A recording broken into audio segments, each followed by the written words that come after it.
therapy, particularly in psychoanalytic therapy, we deal with conscious, subconscious, and mostly unconscious mind.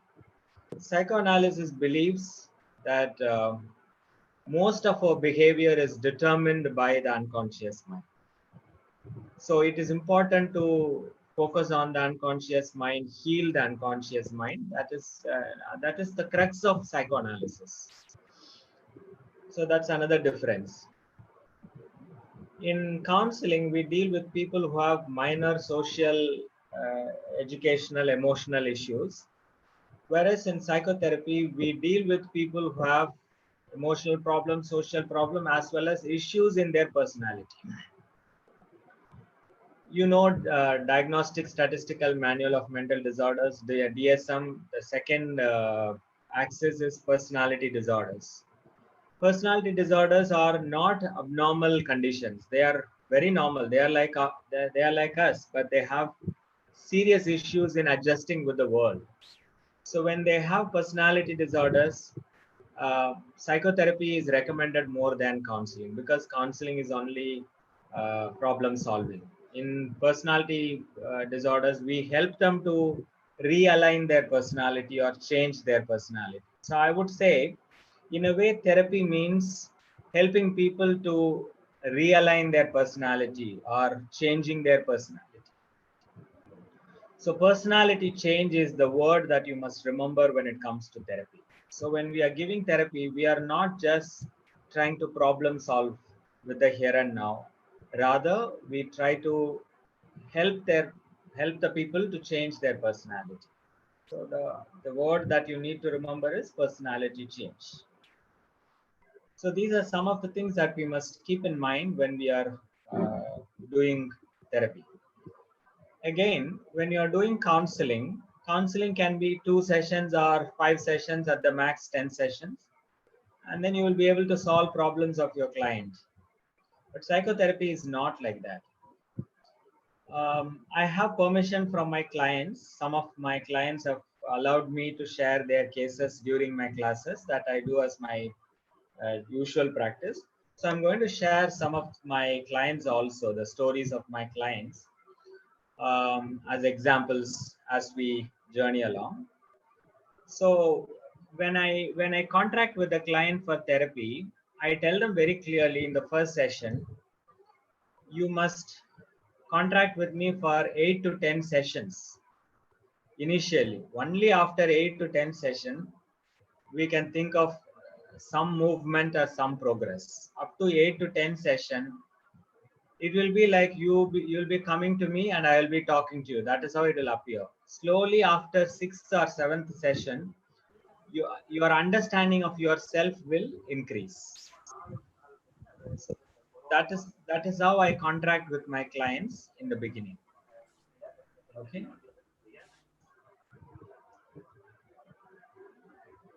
Why I do that? Why I contract with them for 8 to 10 session in the beginning? Because first session is only to see whether I can take the client for therapy journey along with them. Just to see that, I use the first session, because first session you have to do intake. You must ask relevant social, cultural, personal questions to your client to understand their background and to see whether there is any need for referral. Sometimes clients may come with different conditions, different health conditions, different psychological conditions. So it is important for us to give them some referral along with our work. For example, many a times I have referred my clients to take yoga alternatively. Many a times I have referred my clients to consult a medical doctor alternatively. Sometimes I have asked my clients to consult a psychiatrist simultaneously. So to see all these things, we need the first session. Also, we need to establish the administrative contract with our client. For example, we need to orient our client very well about therapy. So I usually tell them, the session will be for 45 minutes. I may take another 15 minutes. So the session can be 45 minutes to 1 hour. But the last 15 minutes is my discretion. And I want you to pay your fees after every session or before every session, because everything plays a role in psychoanalysis. For example, in classical psychoanalysis, psychoanalysts will not take the money from the client's hand. The client can place the money next to the uh, therapist, or you should have an assistant who will be collecting the fees. And from your hand, you don't give change. Say, for example, the fees is 950 rupees and they give you 1000 rupees. You don't give them 50 rupees, because the point is psychoanalysis deals with a lot of transference and counter transference. From day one, from session one, your client will have special feelings for you, or the client may have projections onto you. So sometimes when you give 50 rupees, they may keep it as a memorabilia. They may keep it as a gift from you. All these things are important. Sometimes clients don't pay you well and they want to test you. They say I will pay after 2 sessions, after 3 sessions, and the payments become irregular. In psychoanalysis, everything is interpreted. If the client is paying irregularly, it means something about his personality. If he tried to cheat you, it means something about his personality. We don't see it with a judgment. We don't see them as bad people. Rather, what is the material that is playing out here? What is the personality issue? What is the unconscious material that is playing out here? So that is why we need the first session to orient our client. We tell them very clearly the rules of therapy. If your client is coming late for session, it means something about their personality. If they try to get your attention in the last 10 minutes, it means something about your client. If they are trying to drag the session, it means something about them. So everything is analyzed in psychotherapy, particularly in psychoanalysis. So that's why we lay the ground rules very clearly in the first session. So after first session, I will take another 2 or 3 sessions to get to know my client completely. Because when you do therapy, you need to understand the history of your client very well. Without the history, you can't do therapy. And it is unsafe to give therapy without knowing the history of the client. So I will be focusing on understanding their history. Say, where did they born? How did they born? Whether they know any stories about their birth, in what conditions the mother got conceived, who are all the people were there by the time the client was born in his family, and what is the type of parenting he or she has received, what kind of socio-cultural background in which the client grew up. Everything is asked. So we need at least 2 to 3 sessions to get to know the complete history of your client. Along with my psychoanalysis practice, I also practice transactional analysis, TA. I'm sure you would have had a session in the beginning days. So I'm a psychoanalytic based TA practitioner. That's how I see myself. So in TA literature, we have something called a script questionnaire. If you go online and type script questionnaire by Eric Byrne, you will get some questions. For example, the questions will be like this. Under what circumstances your mother was conceived? Under what circumstances you were born in your family? Did anything happen around your birth, during your birth? Any birth stories? And then what kind of person was your mother or father?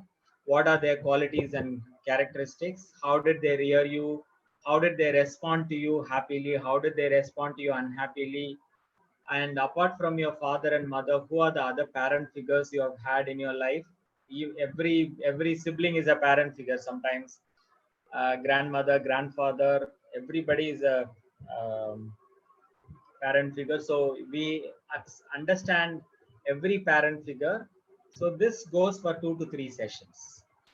After 2 to 3 sessions, you will have a lot of assumptions about the personality of your client. You have to sit and write your assumptions with valid evidences and observations from the history. This is called case formulation. Once the case formulation is done, then you should sit with your client session by session to help them understand these materials. These are the materials they are not aware of. And again, you are not supposed to give it like a prescription. You are not give it like an advice or suggestion. I know I have heard about your childhood days. You have a very strict parent, so which means you grew up in a very strict environment, which means you will have a very strong critical mind. We don't prescribe like that. Rather, we engage in a dialogue with our clients.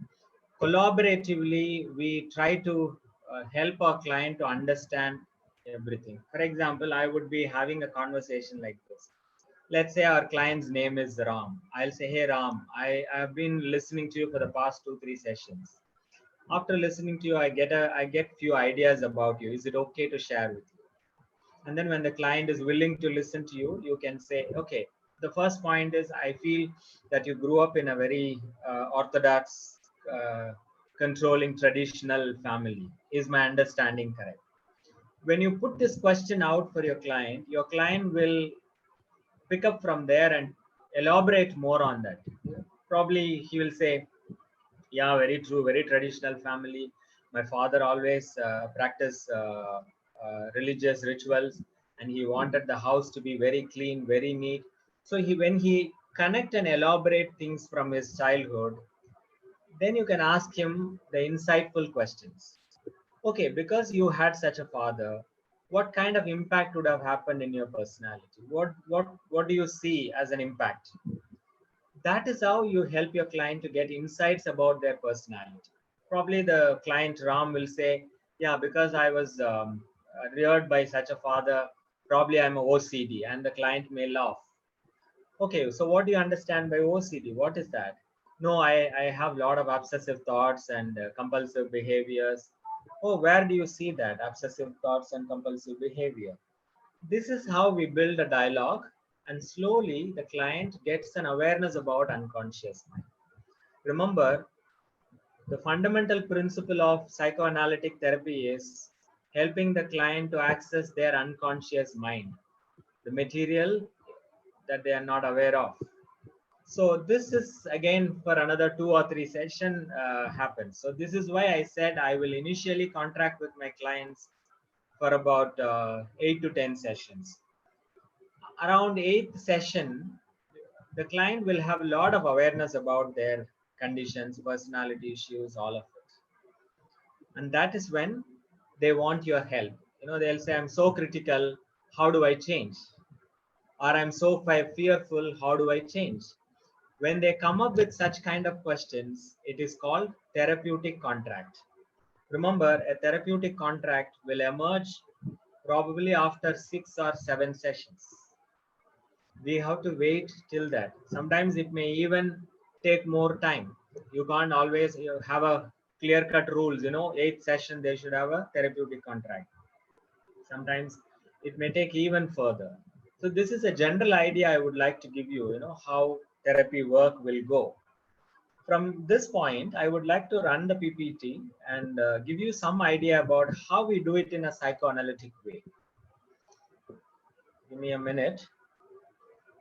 I'll just check whether you people have any uh,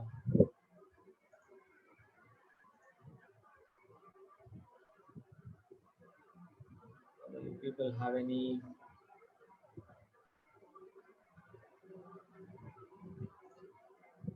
Okay, I couldn't see the chat box. 1 minute. Sorry to stay. So actually, sorry to disturb. Solanga Interfere. sir. Actually, now there's a coordinator to consolidate all the questions, and they will ask the questions in the last Okay, last 10 minutes because we don't want to interfere in your presentation. That's what we are thinking. great. Is it okay, sir? Is it okay, sir? Yes, yes, Thank you, perfectly sir. fine. Thank you, sir. Thank you, sir. Okay, so remember, in psychoanalysis, Freud is not the first person who can take the entire credit. Actually, there are many people before Freud. For example, Darwin, who talked about this concept, human is an animal and could be studied naturalistically, is actually the beginner of psychoanalysis. I invite all of you to read these people's essays and their articles. Then the second person is Helmholtz.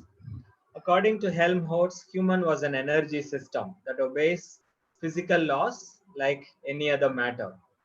So this is another person who gave some idea, basic particles of psychoanalysis. Then another person called Brooke, a prominent physiologist. He led Freud to create a dynamic psychology involving transformation and exchanges of energy within the personality. In fact, Brooks' theory helped Freud to develop this ego and superego concept.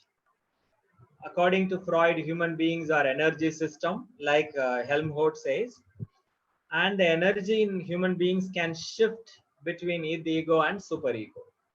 So these concepts are finalized by Freud because people like Helmholtz, Brooke, all of them developed these basic particles well before Freud.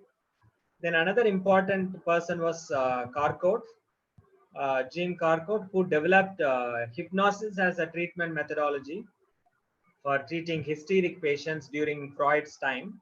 Freud, in fact, worked with Carcourt and felt influenced by the hypnosis. Freud himself used hypnosis for quite some time, and then later on decided to give it off, and then he moved on to free association. Another important influential person in the development of psychoanalysis, Brewer, Joseph Brewer, who developed cathartic method of therapy to treat hysteria. Freud was working under Carcourt and Brewer very intimately for quite a few years, during which time he found Brewer's cathartic method of therapy very useful.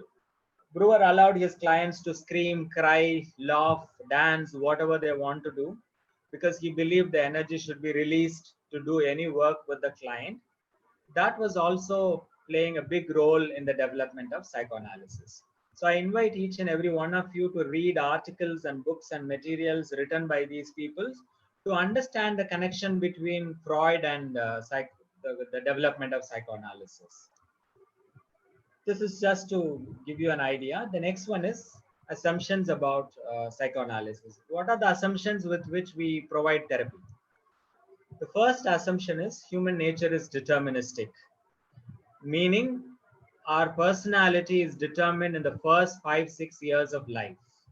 According to Freud, the mother and child relationship in the first 5 years determines the personality of each and every one of us. And once it is determined, it's very difficult to change. That's what Freud believed. He said it's not impossible to change, but it is difficult. Years of therapy is needed. That is why in the Western countries, psychoanalysts work with clients more than 5-6 years, and that is seen as very normal. They believe personality change is not easy. It will not happen in one day. So they just allow years of therapy in psychoanalysis. So our personality is determined in the first 5-6 years, the way in which we relate with our mother figure particularly. At this point, I would also like to invite all of you to connect the psychosexual stages given by Freud, where he talked about oral stage, anal stage, phallic stage, latency stage, genital stage.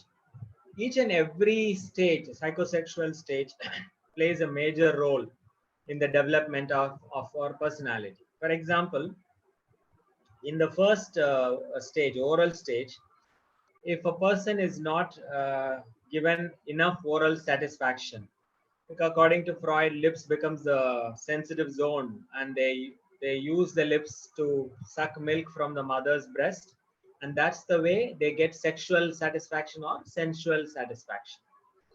So this is how Freud connected our personality.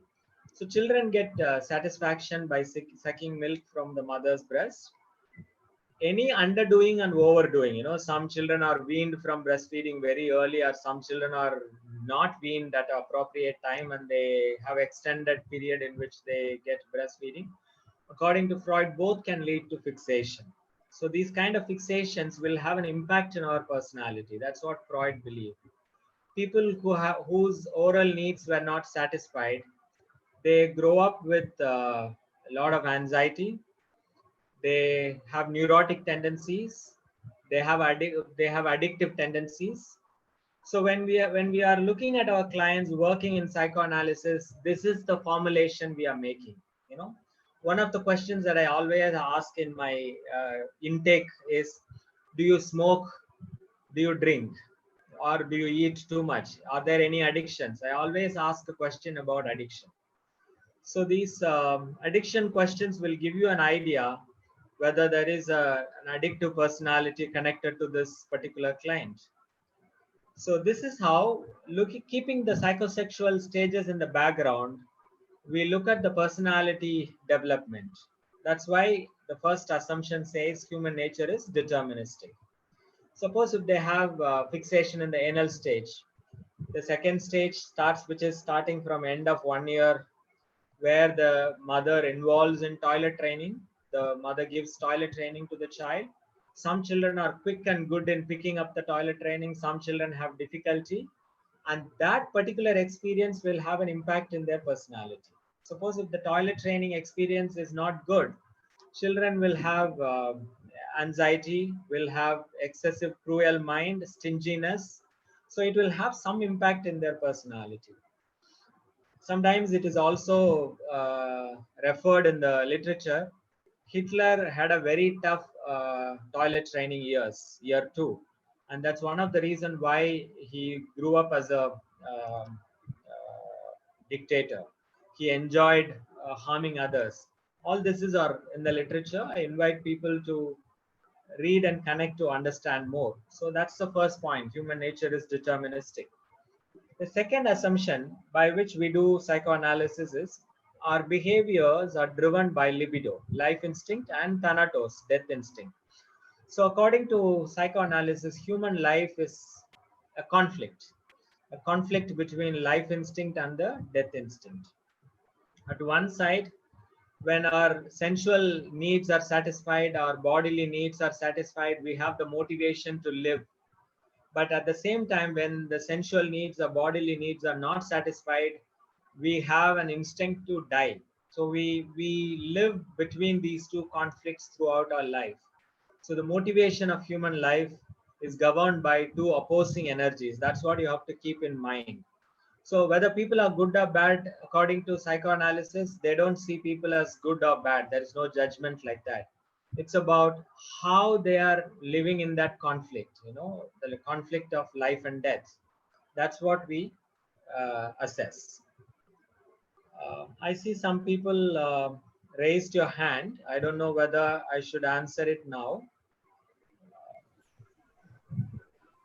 So there are sometimes they unknowingly raise the answer. If they want to ask question, they can ask participants, because no, I don't want to stop the flow of SARS class. That's what I was thinking. If they want to ask, they can ask one or two questions. Anyone wants to ask any question, please? I see Chili Sharma raised hand. Sharma, ma'am. I think unknowingly they did search, it seems. So sorry, sir. Just Yeah. by mistake. Okay, no issue. Okay. Yes, sir. Thank you, sir. We'll have a question at last. Shall I continue? Yes, sir, please. Okay. So the third assumption is our personality consists of id, ego, superego. Like I said in the beginning, human body, human system is an energy system, and the energy is not stagnated at one place. It shifts between the three: id, ego, and superego.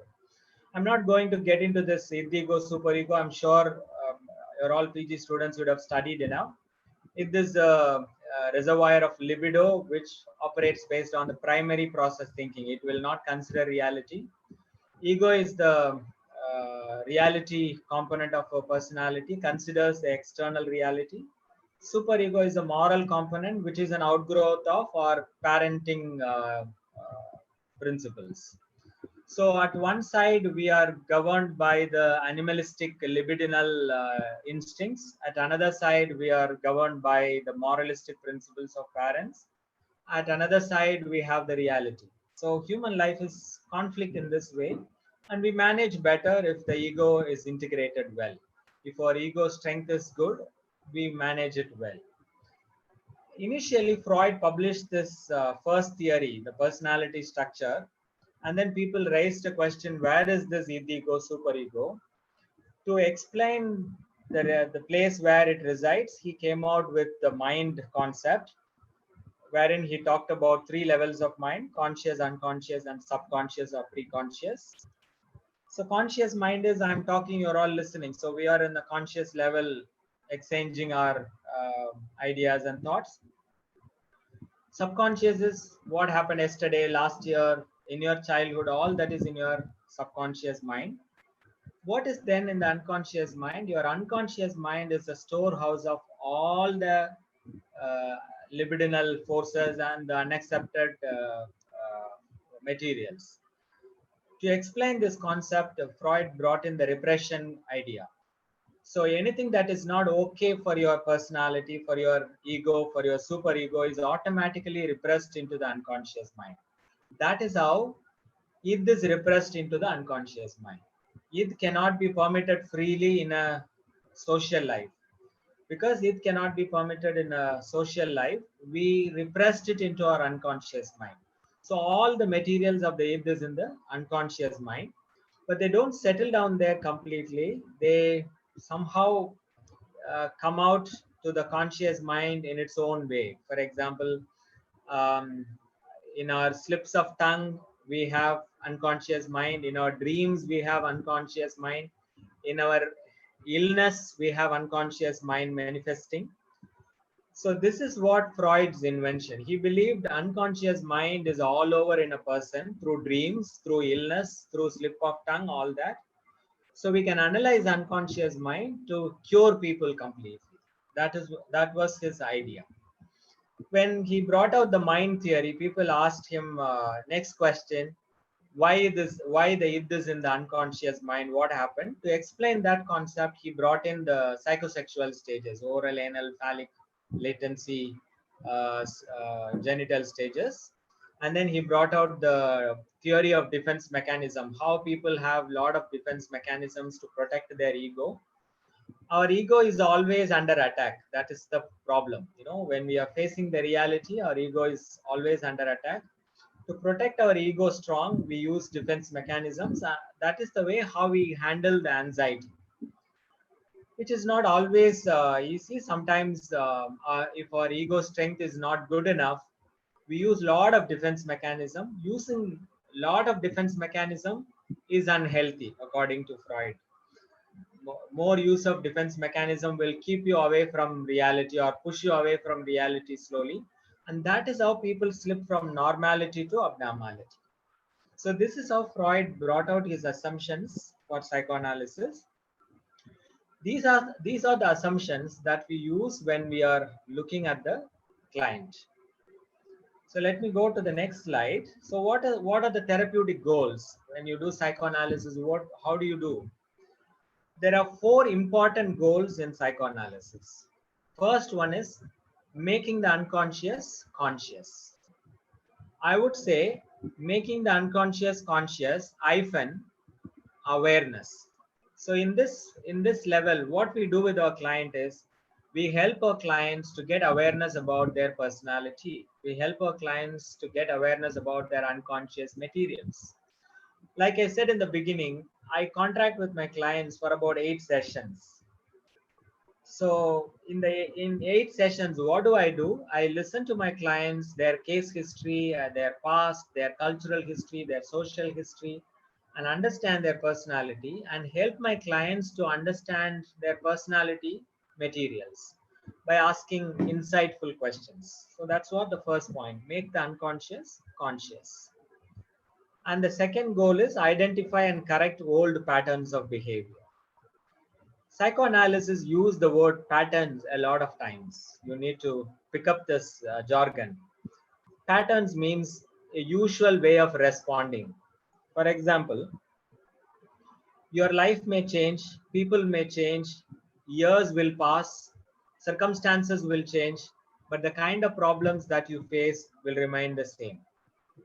If the kind of problems remains the same, irrespective of years going, situations changing, circumstances changing, then psychoanalysis says it is your unconscious mind that invites all of this. For example, I'll give you an idea, some example about this. For example, um, this, let's say this client, particular client, at the age of 5 has a health problem. This person is taken care by parents.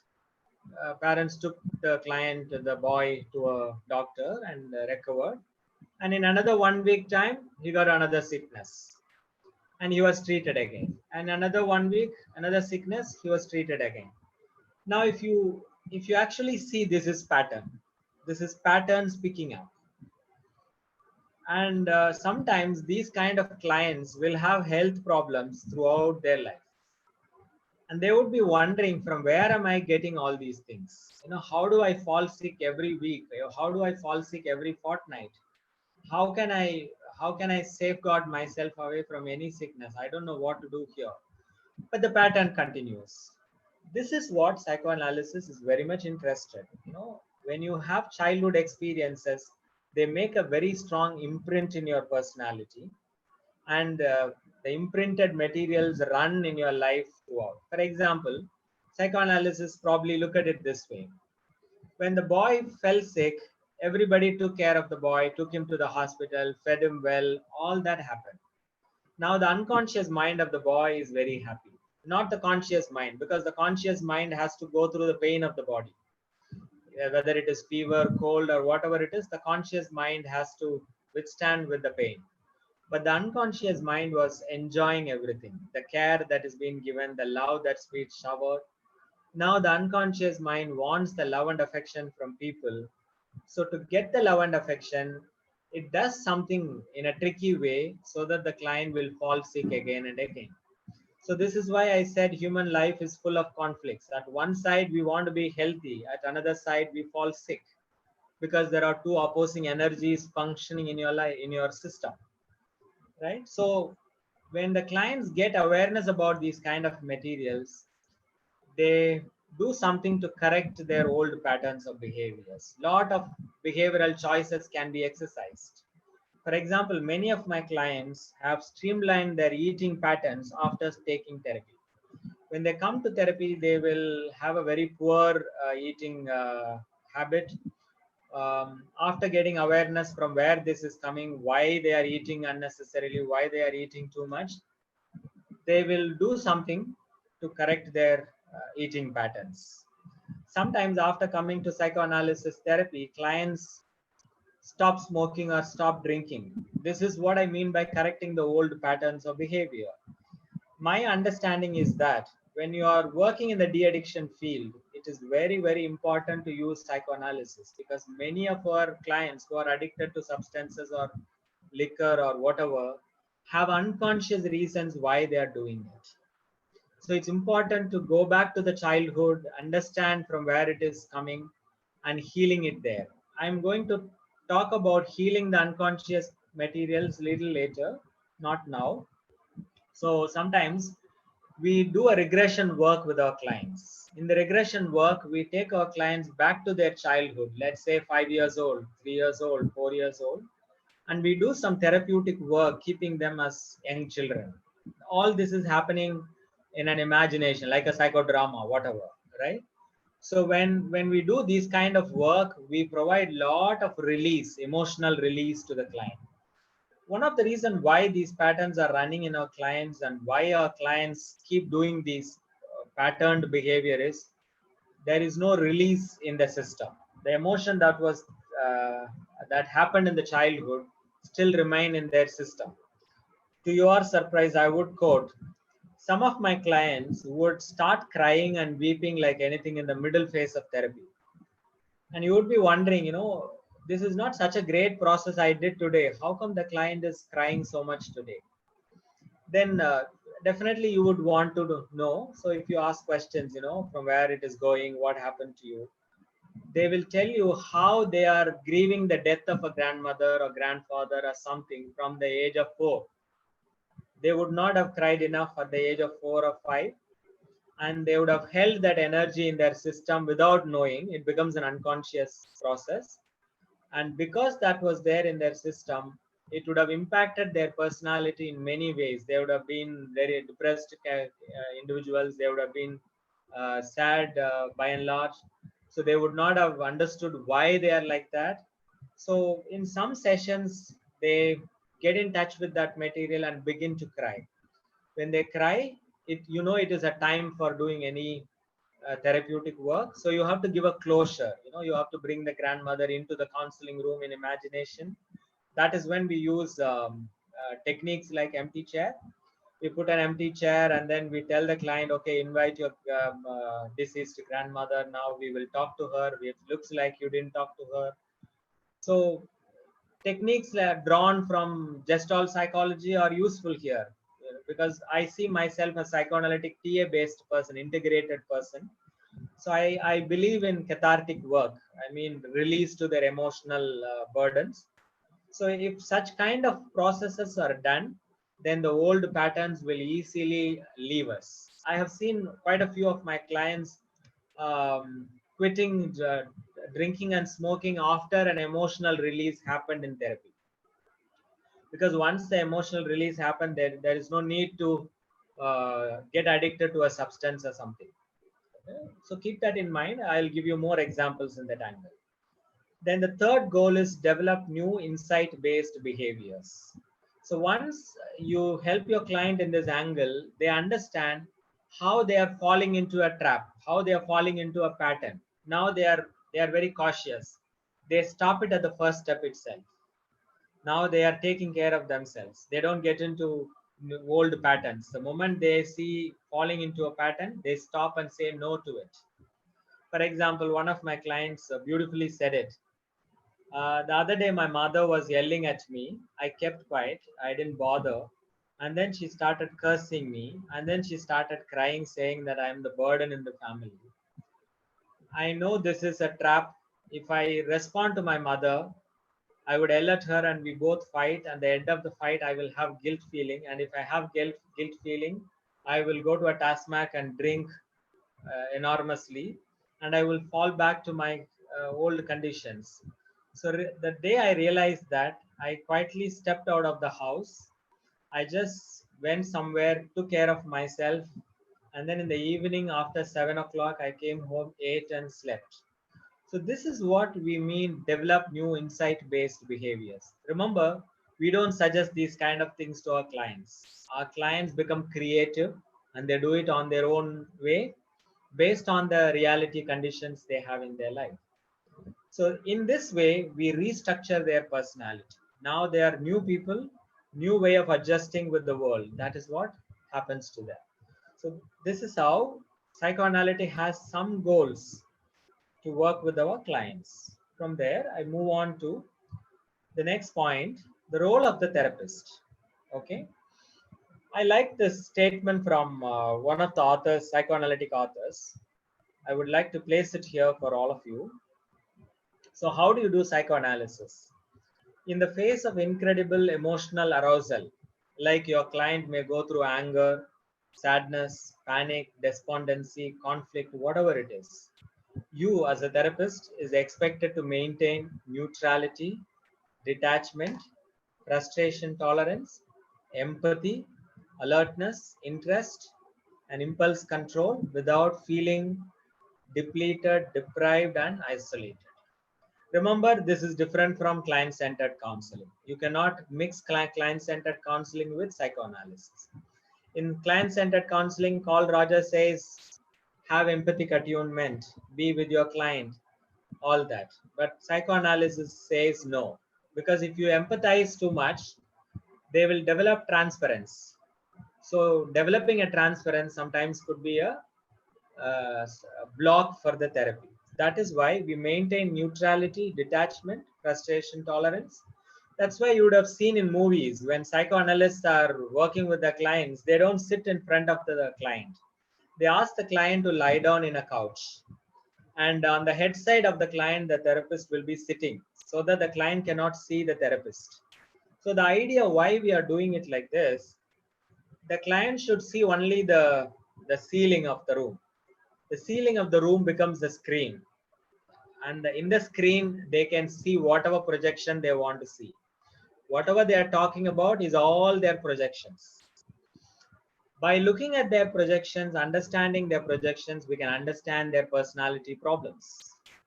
So if you are sitting in front of your client, it's very hard to keep your face tight and emotionless.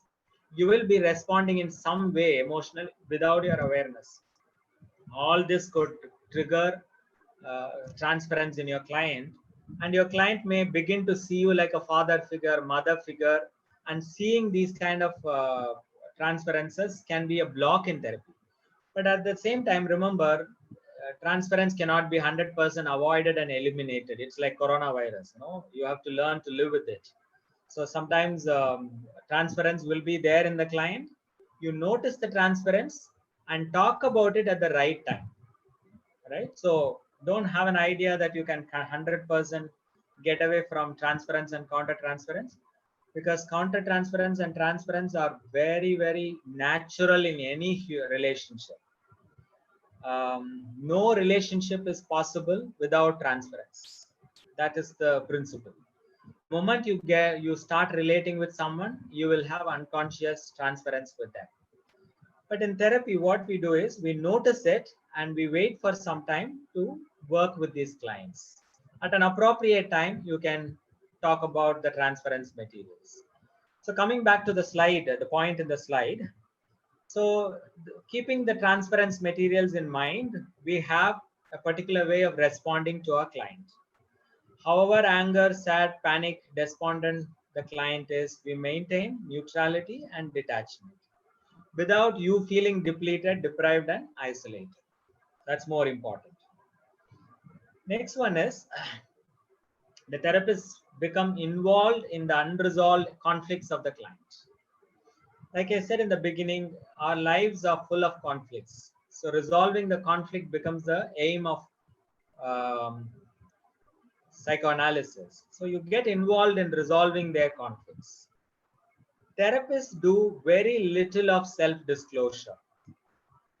Some of the therapists I have heard saying they don't even use a car when they go to their office, because the moment they see your car or vehicle, they judge you about your economic condition. So some of the therapists have shared in the training groups, they just use the public travel and walk to their office so that the client will not get any idea about the therapist. The therapist will not share from what kind of socioeconomic condition he lives, what is his residence, all of it. Because saying all these things could lead to transference, and sometimes transference can be a big block. And that is why they maintain a very less self-disclosure. The third important role is maintaining neutrality. In your therapy, you need to be cautious about not taking any sides or favoring the client in any way. Suppose if you're kind of showing that gesture that I am favoring you, accepting you, loving you, it can lead to transference. So it's important to maintain neutrality. They use the word poker face, right? And the fourth one is help the client understand the historical roots of their problems. Like I said in the beginning, clients have patterns in their personality because the patterns are imprinted in their childhood. So it's important to give connection to the childhood, to the pattern. For example, one of my clients was talking about how he is so afraid of higher officials. When he talks to higher officials, he talks in a so humble manner, um, and kind of shows shivering in his fingers. So I noticed it and I brought it out in one of the sessions and we talked about it. And then I asked him some questions about his historical roots of the problem. So I asked him, okay, going back in time in your college, school, could you tell me how this was playing out in your life? Wherein he brought in a lot of examples about his teachers in college and school. And then I slowly driven him to think about his childhood days. And he was talking about a few incidences with parent figures like father, mother. While talking all that, he became thoughtful at a moment, and then he started weeping. When I asked him what happened, he said, there is a very prominent experience that is popping up in my head. When I was 3 years old, this happened to me. And then he narrated an incident that happened 3-4 years. And he said, I can't explain this much, but this is the scene I see. And then this is the emotional experience I have. And he reported a lot of bodily emotional experience. You could obviously see bodily experiences. This is what we call regression work, beginning of regression work. Our client is now beginning to regress to a childhood level and have incidences popping up in his head or in her head. And obviously, you will see a lot of emotions, bodily changes. So this will give you an idea, the roots of their problem. So this is where we do therapeutic work if necessary. If there is a pent up emotion, unexpressed emotion, unfinished business, we do some empty chair work to release it. If that work is done there, the client feels much lighter after that, and they become so good. You will see a definite change in the client. If you want to understand these kind of work, I would suggest few materials for you to read further. Maybe you can note it down. Number one, read the concept unfinished business. Unfinished business is a concept from Gestalt psychology. And read on impasse clarification. IMPASSE, impasse clarification. This idea is from transactional analysis, TA. And then read on body psychotherapy. So these three things will give you an idea. Fourth one is psychodrama. Okay, these four concepts will give you an idea about how you can help your client to release emotions when something happens. In transactional analysis, TA, we call it as working with the inner child.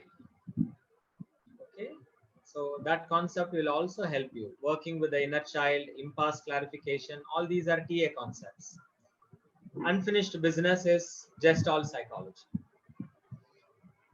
In classical psychoanalysis, they just allow the client to experience whatever emotion the client is expressing. If it is anger, let the client express anger. If it is crying, let the client to cry. If it is fear, let the client to feel the fear and engage in conversation, and then help them to get out of it. And they say that all that happened in your childhood, so you can leave it there and come. There are different techniques from different schools. Yeah, I see Dhanalakshmi raising hand. Yeah, I pause here. Dhanalakshmi can ask question.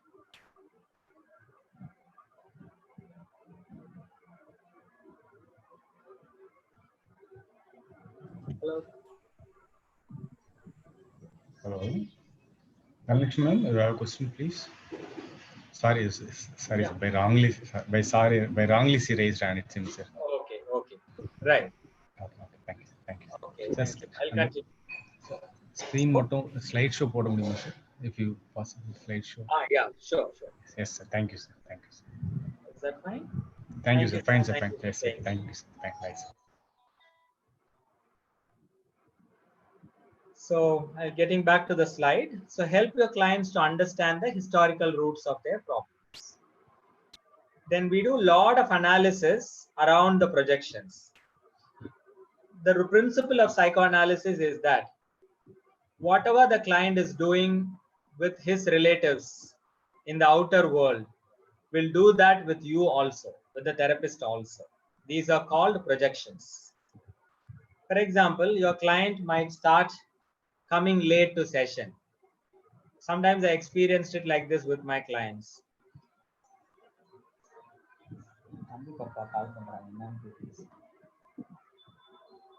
Sorry.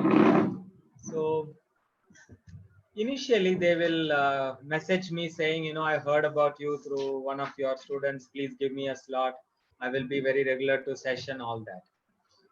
After 2 or 3 sessions, they'll start skipping the sessions, or they'll come late, or when they come to the session, they will put a face as if, what you are doing, I am not convinced about the way how you are working. Remember, it's not about you. These are all projections. This is what they do in the outside world with their relatives. And that's what they are doing with you unconsciously. Remember, it is unconscious. Do not have a judgment. Do not say these are bad people. So when you see these kind of things, analyze these projections, right? For example, people who are very skeptical in their personality, what they do is from second session itself or from first session itself, they will give you a weird look and say, hey, you are not a great therapist. You are not doing a great work, you know. So why they are doing this? This is very unconscious. This is how they survive in their world. Okay. By putting others down, sorry, by putting others down, they survive. So they do the same thing with you also. And remember, it is unconscious. You don't have to judge. But you can analyze it and keep it with you and help the client to get insight about this analysis at the right time. That's important. In a non-judgmental way, not in a way, not in a blaming tone. Hey, see how you are putting the blame on me. All that will hamper the therapy process. In a very non-judgmental way, insightful way, help your client to get an idea what's happening in their projections. Projections happen in all possible ways. For example, I would have told my clients, when you come, please bring exact change. I should not give you changes, so please bring exact change. But unconsciously, they will always bring the 1,000 rupees, 500 rupees, expecting you to give changes. And we do analysis of this, right? Sometimes you tell your client, just be here 10 minutes before, don't come too early. Irrespective of the fact that they should not come early, they'll still come early, peeping through the window and looking at you, giving you trouble. All these are projections. You can analyze what's happening, how it is part of their personality. So that's what the point, much analysis around the projection. Basically, in the projections, we are working with their transference materials. What is the transference they have for you? How do they see you unconsciously? Again, not consciously. The next point is help the client learn and achieve insights. Sometimes I openly talk about their transferences in the session. This happens in the middle phase of therapy. I talk about their projections. I would say, see, in the beginning, you are so humble and very loving. And after 2-3 sessions, you changed. I would like to talk about it today. Shall we have a conversation on that? And when the client says yes, we can have a conversation. The idea is from where this pattern is coming. That's what we have to see. So I would ask the client, do you experience it only with me, or have you experienced it with other people in your life? Then the client might say, oh, I experienced it with my teacher, my parent figures, all that. Then you can drive the client to the childhood. Where do you remember this happening in your childhood? With whom you had it? And in the childhood, if they see a very powerful incidences, they understand why they are behaving in a particular way. Sometimes one of my clients beautifully said it. I was a skeptical person as a boy, and I was rewarded for being skeptical. My father enjoyed me like anything when I was skeptical. And I thought life is all about being skeptical. And that's how I'm like this. So then I said, beautiful awareness. How do you think it impacted the whole of your personality? Then he said how he was so thinking oriented and never focused on feelings of people. This kind of conversation is very, very important for personality change. So I asked him at a point, so now this has some strengths, because you are a skeptical person as a child, rewarded for that. You grew up as a thinking person. That is the strength. What are the things you would have missed? Then he said, I actually missed real love. A lot of people loved me, but I never believed any of them. When he said that point, have people loved me, but I didn't believe them, he felt very emotional, cried, and he said, I think I lost an important piece of life. This is what I mean by achieving insights. When they get these kind of insights, they are willing to change. Remember, be it counseling, psychotherapy, we can only help people to change. We cannot change people. So these are ways how we help people to change. So after that, the client contracted in the therapy saying that, I'm going to appreciate love from others. Then I asked my client, how are you going to appreciate love from others? What are the behavioral steps? How are you going to set up incidents in your life so that you can welcome love from others? This kind of contracting is important when your clients have insights. So insights, contracts, remember they have to go side by side. Then the last point is therapists interpret what client says, does, and does not do. So psychoanalysis is all about interpreting. Sometimes people tell me in the beginning of my career that you are too much analytical. You are analyzing everything. Of course, in the beginning years, I was doing it that way. And slowly I learned it. Yes, we analyze each and everything, but we don't hand over it to our client forcibly. We wait for our client to respond. When the client is ready to understand a particular material with particular issue, we hand over only that.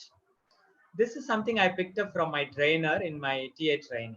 Sometimes she used to say, even if it is 1 year, I will wait for you to get ready. I will not force something upon you, right? The psychotherapy is not about forcing upon you, waiting for you to be ready to receive something. So when I'm ready, the therapist will give me. That is the idea. So that's the idea we should keep as therapists. When the client is ready to pick up a message, change, learn, you can provide that. Till then, we can wait. So this is the role of therapist. Let me move on to the next slide. Now, how do we do psychoanalysis in stages?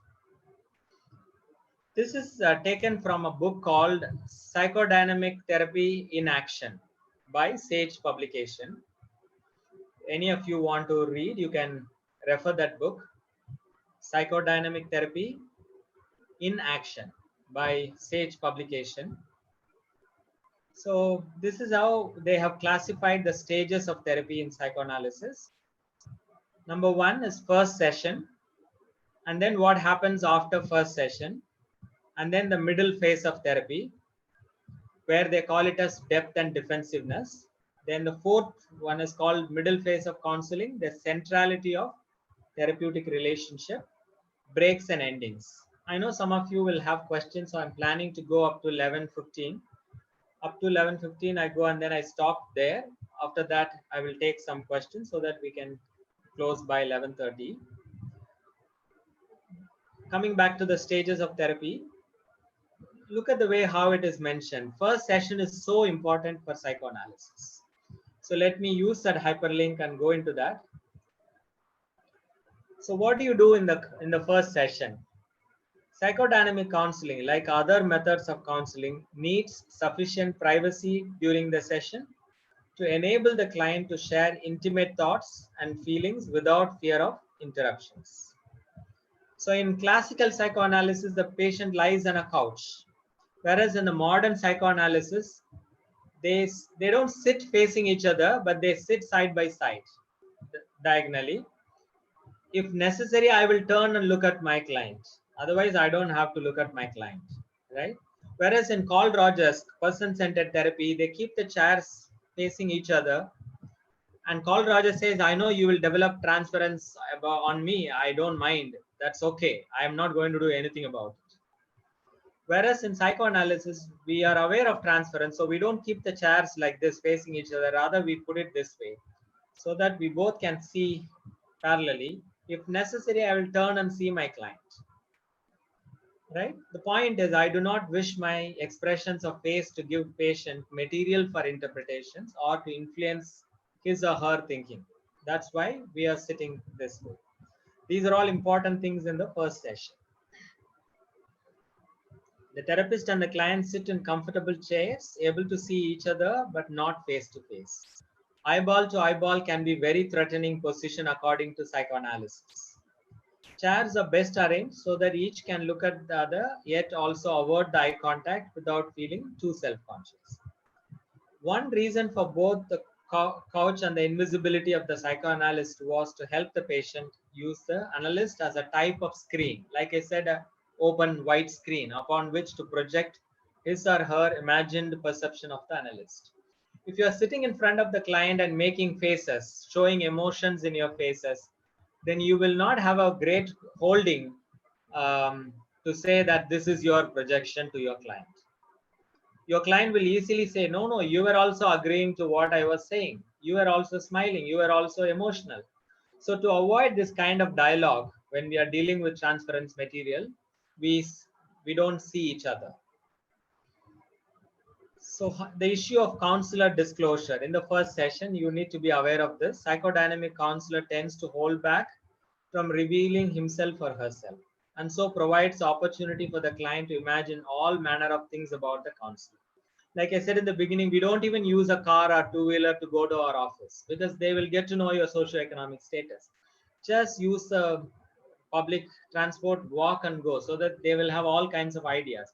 Whatever idea they have is all their projections. You are not part of it. The counselor should reveal little about his or her own private life or personal views, although this does not mean that he or she may not express responses in relation to the client. As much as possible, minimalize your responses about you, disclosing about you. The ability to be poker faced is an asset for a psychoanalytic counselor. Yeah. That doesn't mean that we have to be rude, wooden blank appearance or anything. It means that we are not giving any clue in our face about what we are feeling. But you can be empathic when it is necessary. You can say, I feel heavy when I hear your story. All that is permitted. But we don't participate emotionally, expressing it in our body and face. So clients see the counselor in their own particular way. This is the projection. This is important.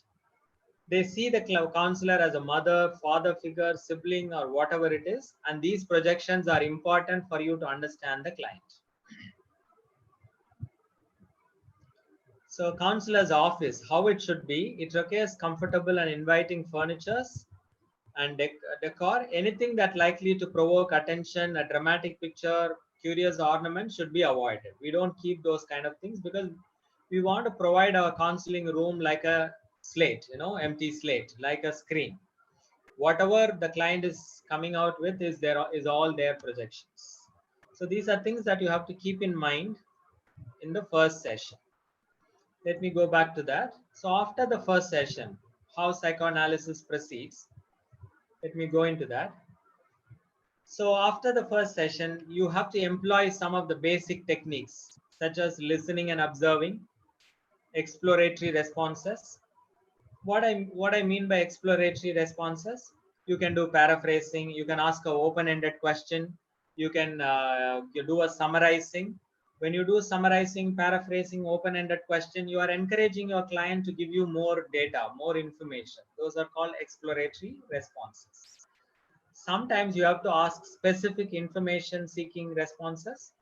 For example, oh, you talked about this particular incident that happened in your life at the age of 5. I would like to know more about it. What exactly happened there? Is an example of information seeking response. Sometimes you have to give linking responses towards interpretation. For example, you can say, hey, I noticed this. At the age of 5, you had a very tough father who used to beat you brutally, and you used to have fear and anxiety about parent figures. And you had such a kind of person in the school also, in the 6th standard. Also, you had such a person in the college. When you give these kind of connections while listening to client, your client will have some interpretation for that, but we don't know what kind of interpretation, but your client will have an interpretation. Sometimes your client might say, I don't know whether it is a curse that happens this way in my life, or am I inviting these people. Suppose if your client says, am I inviting these kind of people, your client is functioning so well, the interpretation linking response is working beautifully. So you can ask your client, oh, that's an interesting point, that's an interesting insight you have. You are thinking whether you are inviting such kind of people in your life. How do you think probably you are inviting such kind of people? Then the client will focus on what he or she does unconsciously to invite those kind of people. Sometimes, surprisingly, your client will say, therapist, my friend will come late to class and the teacher will not punish him. But if I come late, I always get caught. How do you think the difference happens? Probably I am inviting this. When I come late, I show a lot of guilt in my face. I show fear in my body. And that guilt and fear in my body is probably inviting my teacher to give me punishment. Whereas I have seen my friend, when he comes late, he just gives a smile and tells the teacher some reason and occupies a seat. Probably my guilt and fear is the way how I'm inviting punishment from people. This is how sometimes linking responses beautifully work. I'm not giving you any guarantee, but this is one way how linking responses work with your client. Sometimes informing responses. As a therapist, you can give scientific based informations to your client, and that information helps the client to connect something. For example, when I was working in the HIV field, once I told one of my clients, you don't have to eat 4 times or 5 times full meal in a day. He was such a client who used to eat 5 full meals in a day. Looks like somebody told him the one best way to combat the HIV is to eat well. So he misunderstood it like, I have to eat full meal 4 or 5 times a day. So when I clarified this point to him, he actually started weeping and crying. I asked him, what happened? Why are you crying? He said, now I feel quite relieved. I would go and tell my mother that she can relax, because she used to get up at 4 o'clock in the morning, cook for me, and then again cook for me, and then again cook for me. And I have seen her lost her sanity and health because of me. Now I go and tell my mother, cook the way how you cook for others in the family, and I will be eating all the food that you guys are eating. I don't need 5 times full meal. Sometimes informing responses help the client to connect something, get out of something. So that is important in the beginning stages. In the beginning stages, remember, touch and abstinence is an issue in psychoanalysis. In psychoanalysis, we don't touch our client in any way, because touch can lead to transference. So we have complete abstinence. That's why I said in the beginning, we don't even get the money from the client's hand, because all these things can foster transference. So these are some of the basic techniques that you should keep in mind when you're doing the initial stages. Like I said, the first 8 sessions, wherein you will do the case history, you will have linking responses. You have to use these techniques. So now, after doing the first session and after the initial sessions, you will have a lot of assessments about your client, diagnosis. With the diagnosis, you are entering into the middle phase of counseling. By now, the client will have a lot of awareness about their unconscious mind, what is happening to them, all that. So what do you do in the middle phase? Maintain the analytic framework. For example, because something did not go well for this client in the oral stage, how did it impact the personality? Because something happened in the anal stage, what happened to the client? What are the defense mechanisms the client is using? Because he is using that particular defense mechanism, what is happening to the quality of life? How is it impacting his life and personality? So in terms of psychoanalysis theory, you have to have a case formulation. Know what the client is doing, what is the ego superego combination, which is stronger, which is weaker, because of that what is happening, what is he getting in life, what is he not getting in life because of this particular way of defense mechanism. These kind of case formulations give you an idea the problems of the client, the problems in the personality of the client.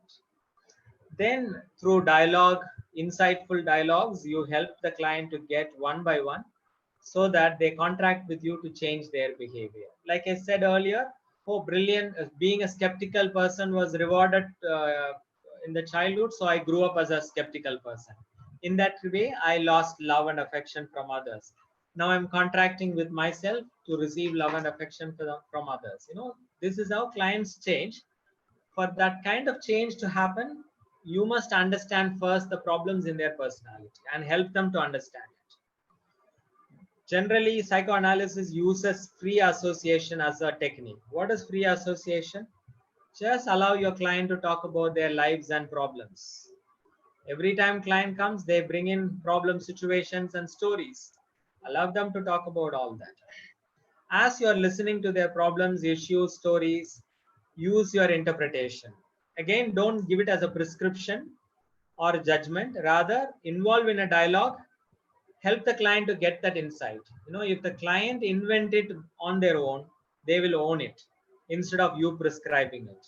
That's what I mean by interpretation. In this phase, middle phase, we also do dream analysis. Freud has written a book called Interpretation of Dreams. It's a beautiful book. I invite all of you to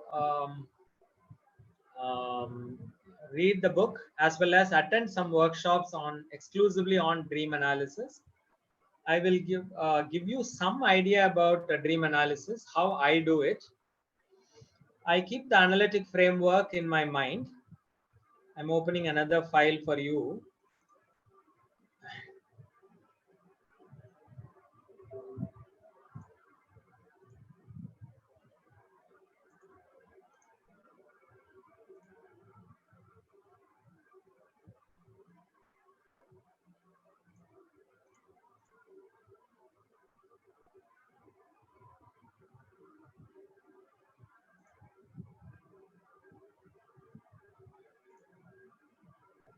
Satyamurthy sir, is the PPT is seen in your screen? Yes, sir. Yes, sir. It's seen, sir. Okay. Yes.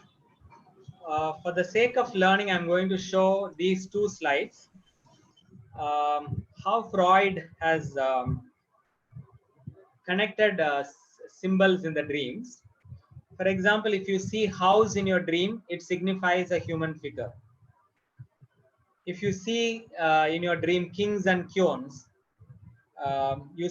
probably they represent your parent figures. If you see small animals, vermin, it signifies siblings. If in your dream, if you see water, it signifies birth. Suppose in your dream you dive into or climb out of water, it's probably indicating a mother-child relationship. Suppose you see a train journey, departure, probably it talks about death. That's the inherent message. If you see smooth walls, snakes, and any elongated objects like sticks, tree trunks, umbrellas, all these are representing male members or male genital organs. Hills and rocks, male organs. Tables, whether bare or covered, boards, small boxes, chest, cupboards, rooms represent women. Fruits, gardens, orchards, landscape represents women. Suppose if the person is moving left and right or some left and right is involved in your dream, it means the ethical dilemma the client is going through. If the client talks about ladders, stairs, going up and down, gliding, sliding, traveling in an aeroplane, jumping, all these are sexual urges basically. Falling or pulling off a teeth is basically punishment for masturbation or fear of guilt. Seeing wild animals in the dream signifies sexually excited human system. So these are some of the dream symbols Freud talked about in his book Interpretation of Dreams. He talked about two contents in the dream. One is manifest content, the other one is latent content. So what you see in the dream is the manifest content, but it has a latent content. For example, if you see a house in your dream, house is the manifest content. But what is the latent content? It signifies a human being. Suppose if you see two houses fighting with each other or hitting each other, sometimes clients come up with such kind of dreams. They'll come and tell you, I had a very weird dream. Two houses I saw in dream and they're fighting with each other. Probably the father and mother's fight. You can have intuitions like that. Is there a father-mother fight at home? So you can, without prescribing it to the client, you have to ask further questions to confirm your interpretation. Once you confirm your interpretation with further questions, then you can get into a dialogue with the client. Again, don't get into a prescription mode, get into a dialogue with the client, ask insightful questions so that the client's mind connect the materials and they get a aha moment. Yeah. For example, I ask my clients this kind of questions. Oh, when you had this particular dream, did something significantly happening in your life? You said you had the dream last week. What was happening in your life significantly last week? When you ask these questions, one side you get a confirmation and your client will also slowly start connecting something. Then you can ask particular questions. For example, you can say, hey, according to my training, flying in the aeroplane means sexual urges. Is that somewhere connected to you? Is that resonating with you, with your dream anyway? Then your client will give you data. They'll say, oh, I see, now I understand, I have been masturbating quite on and off. I was wondering whether it is right or wrong, and I stopped it suddenly 2 weeks before. Probably I stopped it, that's why I had this kind of dream. Do you understand how clients engage in the dream interpretation and they connect it rather than you connect? So that is where the skill of a psychoanalyst lies. As a good psychoanalyst, you may have your interpretation, but don't give it like a prescription. Rather, help your client to connect it. If they do it, they own it. So we do a lot of dream interpretation in psychoanalysis, which is a very good technique. And you can at some point equip yourself. Then next important technique in the middle phase is analysis of resistance. I'll give you some example how I'm experiencing resistance in my practice. Generally, I tell my clients to fix up an appointment with me. We may have a fixed day. Say, for example, this particular client can take sessions with me every Monday, 10 o'clock. And it will be going well. In the first initial 15-20 sessions, she or he will be very well, follow it very well. And then now we are entering into the middle phase. The client will have some resistance. It is an unconscious resistance. So when they have an unconscious resistance, say I usually tell my clients, confirm your arrival one day before. They do it for 15 sessions, 15 weeks, they do it so wonderfully. After 15-20 sessions, they, without informing, they will call you on Monday morning saying, I'm here, I want to have a session with you. You can notice it as a resistance. This is a symptom of resistance. What are they resisting? They are resisting any rule. So they are resisting any rule should be interpreted psychoanalytically. In my understanding, they are probably trying to compete with you, seeing you as a bad father or a bad mother. So initially we tell them this and we leave it there. But if it continues, then we talk about it in one of the sessions elaborately. When we talk about it with an open mind, elaborately, without judgment, with empathy, with a lot of empathy, then the client will slowly get in touch with that material. Oh, this is the way how I keep people away. Yes, it is true. I always relate well with people. My relationships begin wonderfully. And after some time, I develop some negative feelings about them, but I don't tell them this. Once I develop negative feelings, uh, uh, I don't accept their rules or take them easily. I give them some trouble. Now I understand unconsciously I'm doing it, not purposefully. Once this happens, they go away from me. That's how I lose relationships in my life. So analysis of resistance in any way is good. Sometimes they tell you that they will not pay you. Sometimes they forget to bring money. Sometimes they say, now hereafter I will pay you only after 3 sessions. Any of these things should be interpreted. You can't take it light and say, oh, it's okay, natural, clients will have money problem. You can't do all that. In psychoanalysis, everything is interpreted. I would like to share an important example how everything is interpreted. One of my trainers who taught me psychoanalysis, he was practicing in UK, London. He was given a 19-year-old British girl for counseling. When she entered into the room, he found an Indian sitting as a therapist. She found an Indian sitting as a therapist. And then her first response was, "Oh, you are the therapist, but you don't seem to be British." He said, "Yeah, I'm a non-British." And then 2 seconds conversation, that's all. And then after second session onwards, she started coming in all glamorous dresses.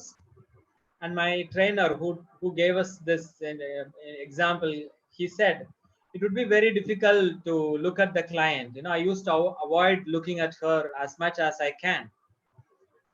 And I never asked anything about her change, why she started coming in all glamorous dresses after a few sessions.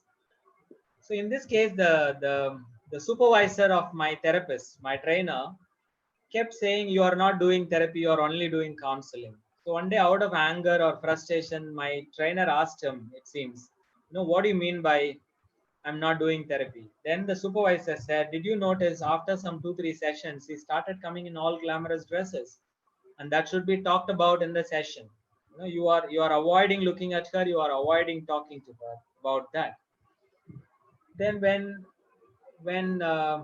he felt psychoanalytically it is important, he opened up and talked about it with her.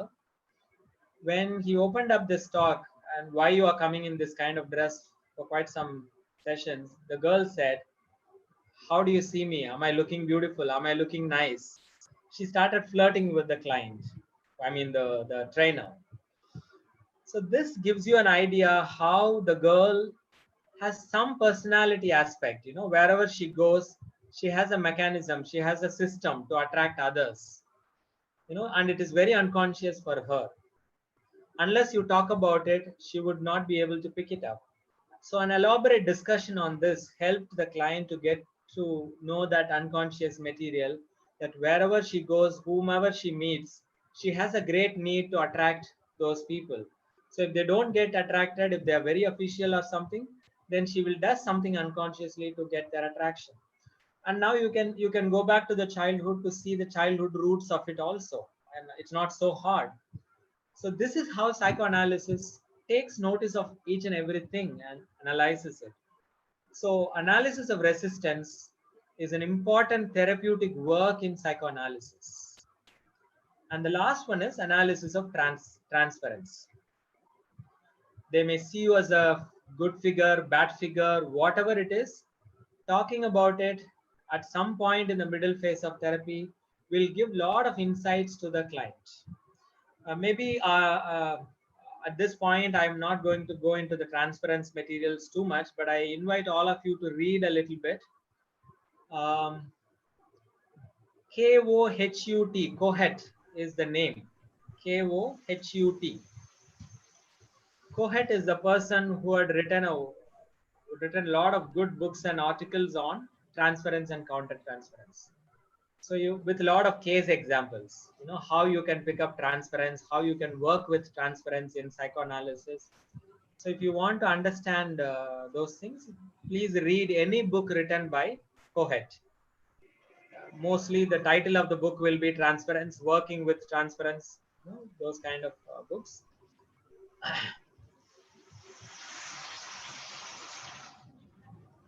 So from there, I move back to the stages again. So we have completed the middle phase of counseling, depth and defensiveness. The last two steps, middle phase of counseling, therapeutic centrality of therapeutic relationship, breaks and endings, we will talk about now.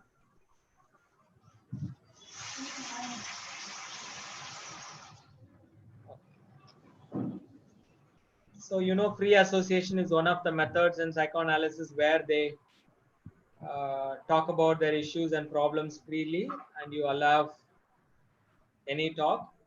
Modern psychoanalysis uses projective tests, CAT, those kind of tests. If you are trained in that, you can use them. Okay.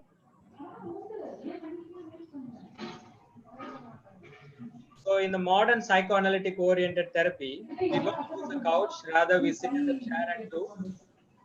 We don't use 3-year sessions, 5-year sessions like classical psychoanalysis. We can have easily some 30 to 80 sessions. That's what is possible in countries like India. But remember, do not have any negative thoughts. I have clients with whom I'm working more than 3-4 years. They are regular and they come to me more than 2-3 years because they have issues. So clients will come. Nowadays, therapists do more self-disclosure, which is different from classical psychoanalysis. We are also working with the real issue, like counseling, trying helping them to problem solve, not only doing only the unconscious material. All these are changes in the modern psychoanalysis. So that's where I am. So it's all about psychoanalysis presentation. Maybe I can take questions now. Yes. Pungudi, are you there? Pungudi? Yes, sir. Yes, sir. Yes. Yes. Uh, yes, sir. So, first question is, in psychoanalysis, is there any specific checklist that should be used during the sessions? It's up to you because you can develop your own practice. Basic principles of psychoanalysis are important. Like how do you do the dream interpretation, how do you analyze the resistance, or how do you do the transference materials. That is important, but having checklists and all is your personal technique. You can try, nothing wrong in that. Thank you, sir. The next question is, the when the client are aware of what they are or how they perceive, if there is a possibility that it will lead to negative emotions like guilt, inferior thoughts, how we will deal with it? Correct, that's a good question. Thank you for asking that question. So in the middle phase, that is in the fourth stage, when they get in touch with their emotions like guilt or whatever, you need to give them a closure for that, a release for that, a catharsis for that. For that, you may use inner child healing exercise, or you may use a empty chair technique, or you can simply allow them to cry or talk about it. Sometimes when clients are grieving more than 20 years, allowing them to talk about that grief and cry itself, helping them to feel lighter. So from that to any technique you can integrate. That's fine. But a closure is important. Right? What I do usually is when they talk about guilt, fear, excessive emotions, very hampering emotions, I slowly drive them back to the childhood. Drive them in the sense I ask questions like, did you have this kind of experience in the college, in the school, in the very early age? What is the earliest memory that is coming to you? When they have some earliest memory, they relive that situation. For example, when I was 4 years old, I remember one of my clients saying this. We were all playing in the bullock cart. I was 4 or 5 years. I don't know whether I'm 5 or 6 years, but I know this is the earliest memory. We were playing in the bullock cart, and suddenly one of the neighbors appeared and slapped all of us. And he slapped me back and forth more than anybody else. And I had terribly gone through a trauma and fear. And I, in fact, urinated and defecated out of my fear. When clients talk about these kind of experiences, childhood experiences, they will definitely have physiological changes in their body and they may cry or anything. You have to allow all those things. So what I did with this client is, when the client was shivering, I allowed the client to shiver for a while. And then I told the client, okay, now imagine that uncle standing in front of you. I am with you. Don't worry. Don't feel panic or fear. Imagine that uncle in front of you. Tell him that you are so afraid. Tell him not to beat you. Remember, your clients will be like 5-year-old, 6-year-old when you do this kind of work. And their voice modulation changes, their gestures changes. They really become like a 6-year-old, and they will cry like a 6-year-old child and say, uncle, don't beat me, don't do this, I am afraid, all that. And then you have to keep encouraging them. tell him that you just played in the bullock cart, you didn't mean to do any naughty behavior there. When we do all those things, our client follow your instruction and engage in a conversation in imagination with that uncle. Sometimes surprisingly what happens is this guilt and fear go away, they get angry. Your client may get angry. They'll say, I'm only a small child, how can you treat me like this? I'm a small child, how do you think I will damage your bullock cart? Don't beat me like this. And then the client is now bringing out the internalized anger, which is suppressed by the guilt and fear. So when that comes out, you have to really encourage your client. Yeah, don't stop yourself, get angry, show your anger to that uncle, say whatever you feel like saying. Sometimes the client will say, I feel like beating that uncle. So then put a pillow, ask the client to beat the pillow, because the energy should go out. When you give this kind of cathartic experiences to your clients, they feel much lighter after the process. This is what I mean by therapeutic work. At this point, when you do these kind of exercises, be a brewer. Freud's teacher Brewer believed in this kind of cathartic experiences. So here I would recommend you to integrate your learning from psychodrama, TA, Gestalt. Sometimes sexually abused women, they go back to 5-year-old, 6-year-old, and they say, I'm sexually abused by one of my family members. They get angry.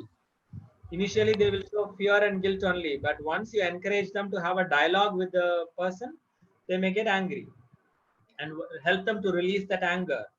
If that anger is released, they feel much better. This is how you can disconnect the pattern in a client. Is that answering that question? Yes, sir. Thank you, sir. The next question is, in between you mentioned cathartic work. What does it mean, sir? Any release of emotion is a cathartic work. Catharsis means outlet to emotions which are pent up for years. So anything, say sometimes you can use art-based therapy for release. You can use dance-based therapy for release. You can use psychodrama for catharsis. You can use empty chair for catharsis. Any technique that you use to help your client to release that pent-up emotion is cathartic work. Cathartic work means outlet to their buried emotions, pent-up emotions. Thank you, sir. The next question is, what is the major difference between psychoanalysis and hypothesis? Psychoanalysis and Hypnosis. hypnotism. Yes, sir. Hypnotism is one of the techniques. It is not a therapy by itself. Now we have hypnosis as a therapeutic model, but earlier when psychoanalysis was developing, it was one of the technique to go into the unconscious mind. Okay, after some time, Freud left this hypnotism, all of it. He said they are not scientific. But the interesting point is, in India, hypnosis has a strong root.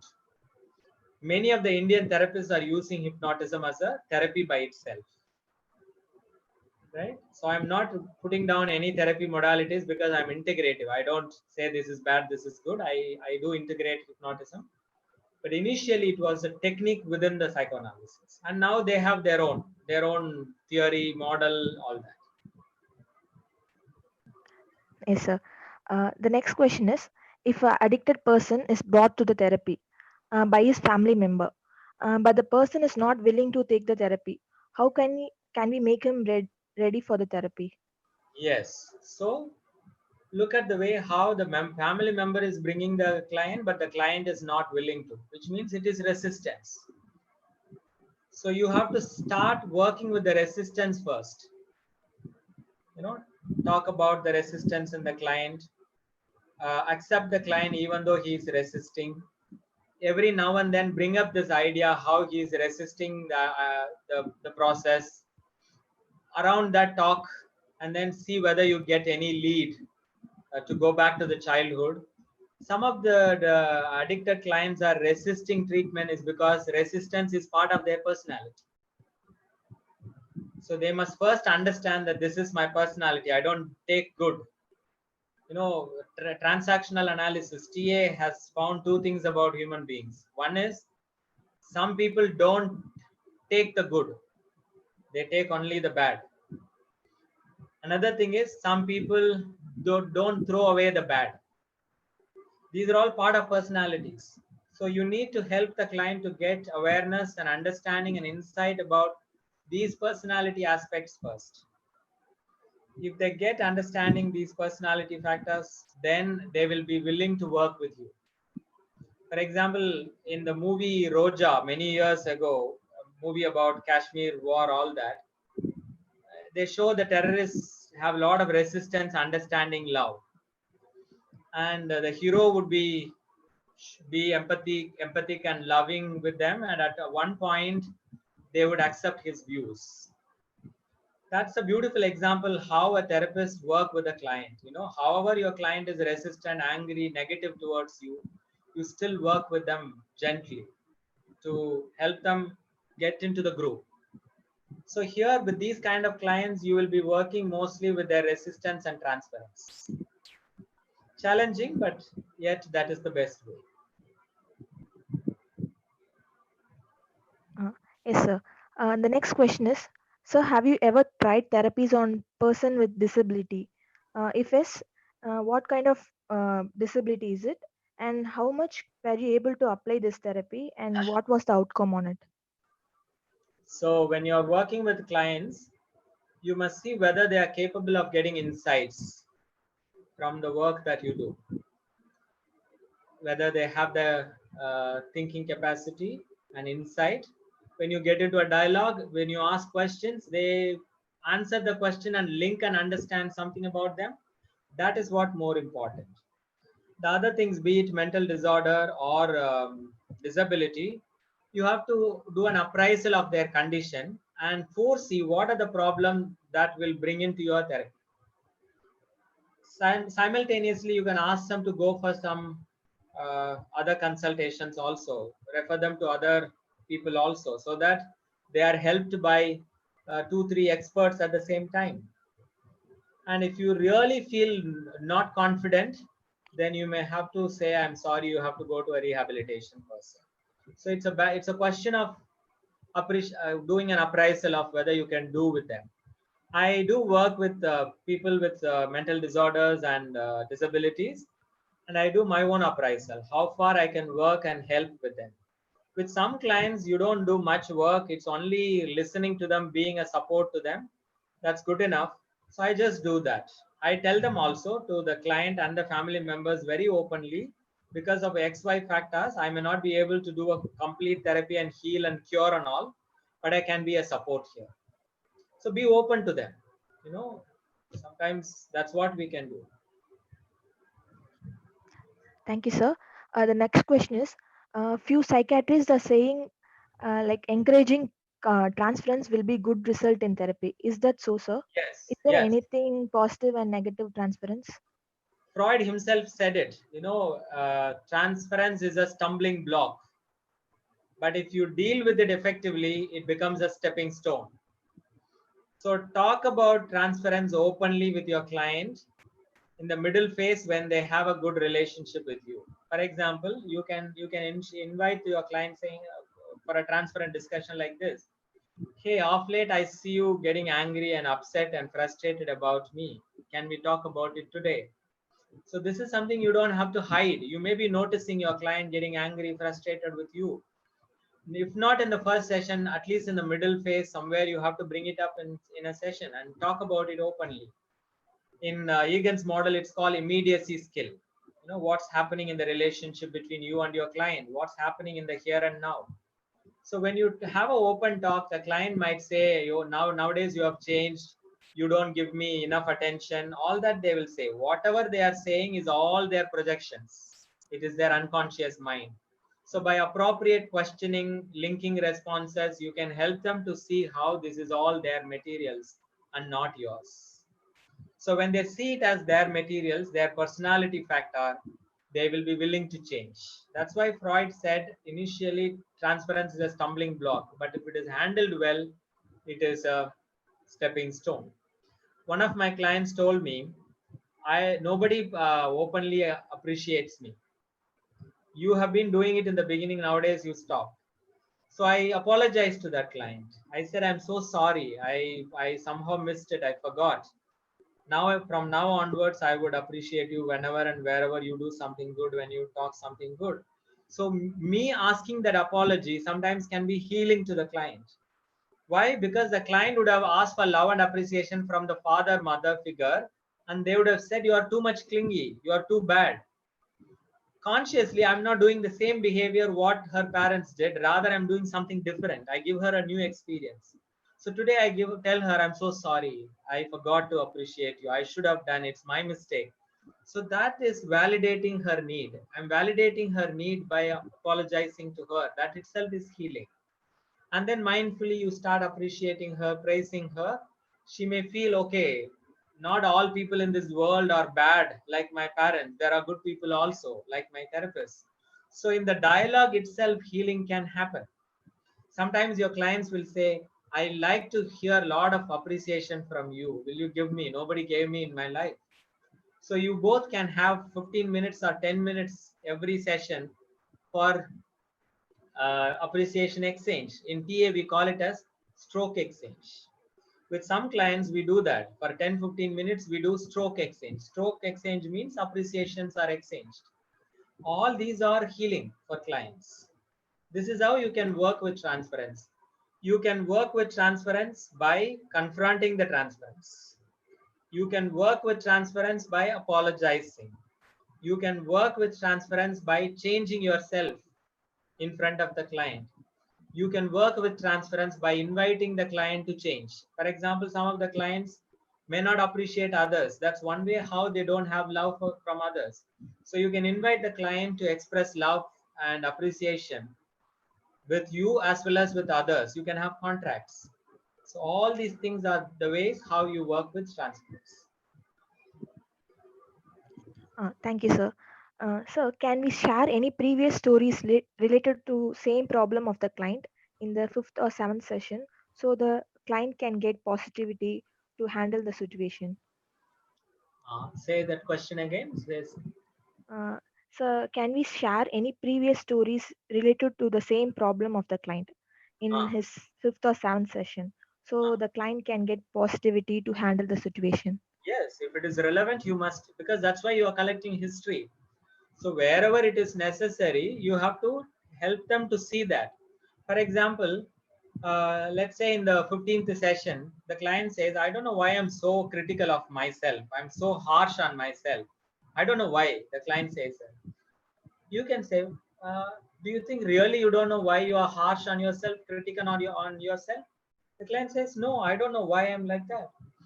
Then as a therapist, you can say, I have heard a story of your father and how he was with you. I would like to remind you about the childhood experiences that you have had with your father. And then both of you talk about it, engage in a dialogue, and then your client says, yeah, now I have all these thoughts in my head or my father's thoughts. Right? That's why I'm very critical. In TA, we call it as parent ego state, right? If you have had a critical parenting, you have your parent ego state full of critical thoughts. So now the client is getting that awareness and connection. So it's fine. Sometimes you can help them, but do it in an empathic way, not in a prescriptive way or in a judgmental way. Thank you, sir. Due to time constraint, we are going to the last question, sir.